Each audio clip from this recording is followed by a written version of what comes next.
Hey everybody, welcome back to my Bake Like a Pro YouTube channel. This is a video redo, so this is a video that I have already posted, but since I have had so many comments on this video with a lot of questions, I thought I would go through and clear up the recipe in general. So this recipe is a very old recipe. It was not my recipe, and I created my own version of this recipe that contains no vinegar and no baking soda. Although many people have had good success with this video saying that it was not on the bitter side, I've had an equal amount of people saying that the cake was too bitter to eat. So what I've decided to do is redo the video with new ingredient amounts, and I've also modified the two key ingredients that have made the cake bitter, and that is the amount of baking soda and the amount of vinegar. So I have greatly decreased those in this recipe. I will also put a link to my version of this recipe, which contains no vinegar and no baking soda, and that is underneath the video in the description box. For our recipe today, we're going to need 1.5 cups of all-purpose flour, 1 cup of white granulated sugar, 1 cup of cold water, 1/4 cup of cocoa powder, 6 tablespoons of vegetable oil, 1 teaspoon of vanilla extract, 1 teaspoon of baking soda, 1/2 teaspoon of salt, and our last ingredient, 1 teaspoon of vinegar.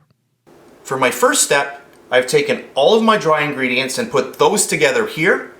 On the other side, I have all of the wet ingredients. So this is going to make this really simple. I'm going to take my all-purpose flour. It's the first thing we'll get into our bowl. And I'm just going to sift this in. Anything left at the bottom, just push it through with your fingers. The sugar, you don't have to sift, but I'll do that for fun. Right through. Our cocoa powder.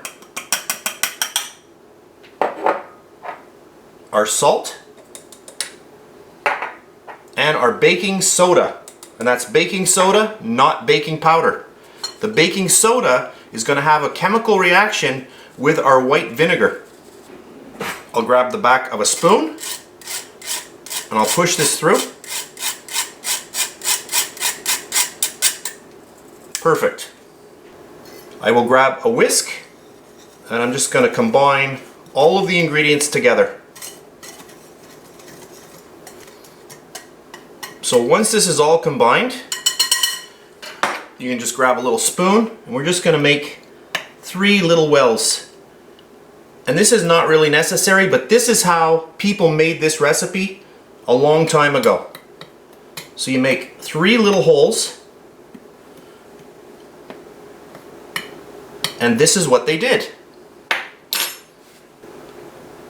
So they took the oil and poured that into one well.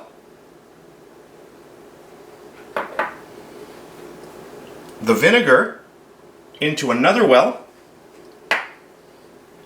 and the vanilla into another well. And you can see here, the vinegar is already starting to react with that baking soda. And then all you do is you take your cold tap water and you just pour it right on top of everything like that. Grab your whisk and just start whisking this together. So what you saw me doing here with the 3 little wells, you don't need to do that. This is how they used to do it, and that's how I thought I would do it today. But you could just pour everything in one shot and just mix it all together like this. So you don't have to create those little holes or little wells that I did. I have my oven set to 350 degrees Fahrenheit, and I'm going to pour this into a parchment-lined baking tin. It's an 8x8 tin, 8 inch by 8 inch. And that's good. So here is my tin, lined with the parchment. So I'm going to pour this right in here. And we're going to bake this 30 to 35 minutes. So that white vinegar and the baking soda is what combines together. There's a chemical reaction, and that's what's going to make the cake rise. So now I'm going to pop this into my oven. I'll bake this off, and I'll come back when it's done. And here we go, exactly 30 minutes later. I just brought this out of the oven. It's extremely hot, smells really, really good, and you can see a really nice rise on that cake. Hopefully the camera can pick that up. If I put my gloves back on here, I'll tilt it up a bit and you can see a really, really nice rise. So at this point, this cake is extremely hot. I'm going to let it cool down and then we'll unmold it. So to unmold this, I'm just going to take off my little metal clips. And then I've got the parchment paper here. And now we can just lift that cake right out. And I love parchment paper. Look at how easy that is. So this cake is quite warm still. I'm going to let it completely cool down and then I'm going to cut into it and show you how nice this cake is. Now that our cake has completely cooled, let's cut into it. Can you see how nice that cake is? Look at how moist it is. It's bouncy. Let's cut into this. I'll show you what it looks like inside. Look at this. Isn't that amazing? Really nice. Let me zoom in. So now that I've zoomed in, you can see a little bit more of the detail. And look at this cake. Look at how moist that is. No milk, no eggs. Look at this. Oh, of course I'm gonna have to try a little piece. Oh, that is so good. Really, really moist, really tender.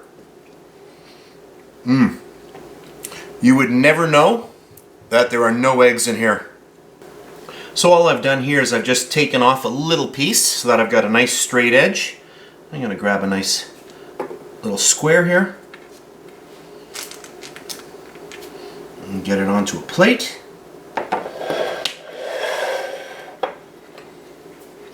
Then I've got a little sieve here.